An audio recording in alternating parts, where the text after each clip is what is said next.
Hello everyone, welcome to Gainful Hub. I hope you all are doing well in your academics. So let's start today's topic with a good thought first.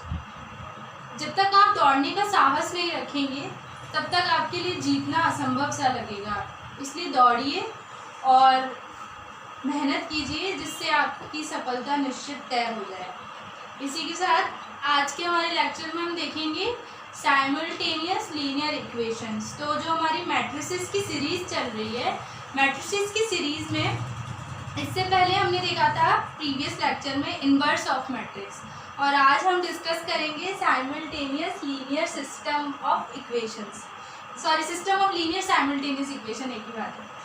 तो यहाँ पर आपके पास कुछ system of equations दिए हुए रहेंगे जो मैंने इस फॉर्म में आपको बताया है। ये बेसिकली कॉन्सेप्ट समझाया है यहाँ पर, क्वेश्चन इसके नेक्स्ट में लेते हैं। तो a11 x1 a12 x2 so on up to a1 xn, ये क्या है? आपकी कोई इक्वेशन होगी।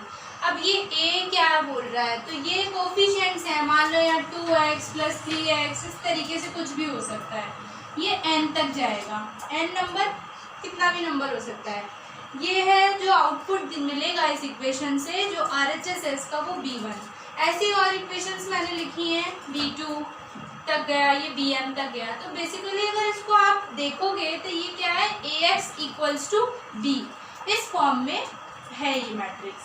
तो अब इसमें से आप a को निकालो अलग, तो a के जितने भी a वाले जितने भी एलिमेंट्स हैं उनको मैंने यहाँ लिखा है। तो मैट्रिक्स a कौन सी मैट्रिक्स है? a11 a12 a1n 2 1 2 2 up to 2n m1 m2 mn।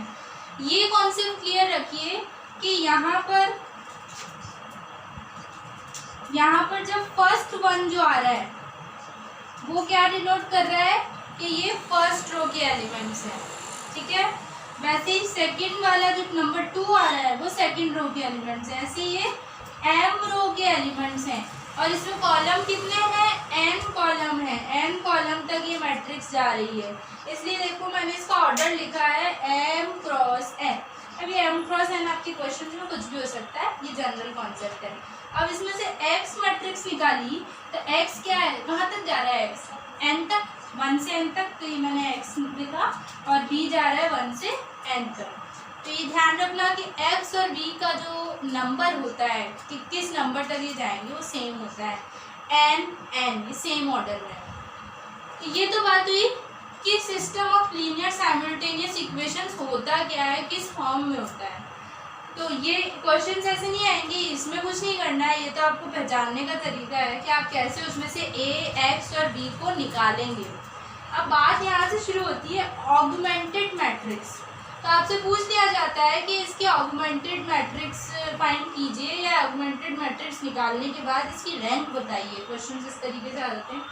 तो ऑगमेंटेड मैट्रिक्स क्या होती है? ये जो system of linear simultaneous equation है, इसमें a और b का a:b, a और b का कॉम्बिनेशन होती है। तो a और b को कंबाइन करके लिख दिया, a मैट्रिक्स लिखी और यहाँ पर b मैट्रिक्स लिखी, और इसका सेपरेशन हमने ये इस कॉलम से डिनोट किया है। फिर इसमें आता है जो इम्पॉर्टेंट पार्ट है, this is the very important part of this system of linear simultaneous equation, that we have to check the condition for consistency. तो यहाँ लिखा हुआ है non homogeneous system. Homogeneous system और नॉन होमोजीनियस, होमोजीनियस वर्ड क्या बोलता है? Homogeneous मतलब कोई चीज़ एक जैसी चल रही है, और नॉन होमोजीनियस में क्या होता है, चीज़ें बदल रही होती हैं। तो इसको बिल्कुल सिंपल अगर लैंग्वेज में इसी तरीके से समझ सकते हैं, तो non homogeneous system of equations में क्या होता है, चीज़ें बदल रही होती हैं। इसी वजह से हम यहाँ 3 कंडीशंस पढ़ते हैं। कंडीशन हमारी 3 है क्या? अब ये रो, अब आप मैट्रिसेस पढ़ रहे हैं, आपको पता है रो का मतलब क्या है, रैंक। तो a:b की जो रैंक है, यानी इस पूरे की जो रैंक है, वो रैंक इस इंडिविजुअल जो मैट्रिक्स A है इसकी रैंक के अगर बराबर ना हो, नॉट इक्वल्स टू हो, तो आपका जो भी सिस्टम दिया हुआ है वो कैसा है, इनकंसिस्टेंट। और इनकंसिस्टेंट मतलब क्या होता है, this system has no solution. तो यानी इनकंसिस्टेंट से आप लिख सकते हैं कि यहाँ पर कोई सोल्यूशन ही नहीं है इसका। वहीं अगर आप देखें कि A to B augmented matrix की रैंक जो है वो रैंक ऑफ ए के बराबर है, ठीक है। दोनों मतलब इसकी रैंक और इसकी रैंक ए जितनी हो गई, इक्वल हो गई, but it is less than N. अब ये एन क्या है, नंबर ऑफ अननोन्स। तो नंबर ऑफ अननोन्स क्या है, जो सिस्टम ऑफ इक्वेशन दिया रहेगा ना आपको, उसमें ऐसे होगा एक्स वाई जेड। तो एक्स वाई जेड क्या हो गए, 3 अननोन हो गए, 3 वेरिएबल जिनकी वैल्यू निकालनी। तो यहाँ 3 आ जाएगा, 2 होंगे तो 2 आ जाएगा। तो n is the number of unknowns, number of unknown. तो इस केस में सिस्टम कैसा होगा, कंसिस्टेंट होगा, but it has infinite number of solution, यानी कितने भी नंबर ऑफ सॉल्यूशंस हो सकते हैं। तो यहाँ आप सॉल्यूशंस का नंबर नहीं फाइंड कर सकते, तो आप इतना ही करके छोड़ देंगे कि सिस्टम कंसिस्टेंट है।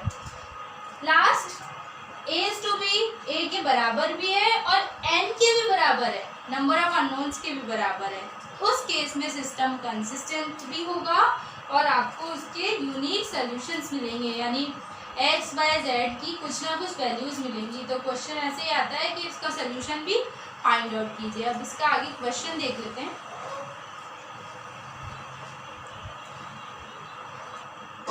अब यहाँ पर क्वेश्चन लिया है हमने और क्वेश्चन बोल रहा है find whether the following system of equation is consistent और नॉट। तो ये आपकी इक्वेशन है, x minus 4y plus 7z equals to 14, 3x plus 8y minus 2z equals to 13 and 7x minus 8y plus 26z equals to 5। सबसे पहला काम क्या करेंगे, ax इक्वल्स टू b की फॉर्म में लिखेंगे। तो ax इक्वल्स टू b की फॉर्म में लिखा। अब यहाँ से a निकाल लिया, 1 3 7 माइनस 4 8 9 कोफिशिएंट्स लेने हैं आपको। एक्स वाई से पहले जो नंबर्स लिखे हैं विद साइन, तो वही किया है 7 माइनस 2 प्लस 2। और कितने हैं अननोन्स, एक्स वाई जेड और 14 13 5, ये है बी, ठीक है। अब ऑगमेंटेड मैट्रिक्स बनाइए, ए को उठाइए बी को उठाइए, यहाँ पुट कर दिया इस टू बी। अब इस पर ऑपरेशन अप्लाई करने हैं क्योंकि एट लास्ट हमको रैंक निकालनी है। तो 3 माइनस 3 0 मिल जाएगा, इसलिए मैंने R2 में चेंज किया, R2 माइनस 3 R1। और 7 माइनस 7 0 मिल जाएगा, इसलिए मैंने R3 में चेंज किया, R3 माइनस 7 R1। तो मेरे पास A टू B क्या आ गया, ये एलिमेंट्स आ गए।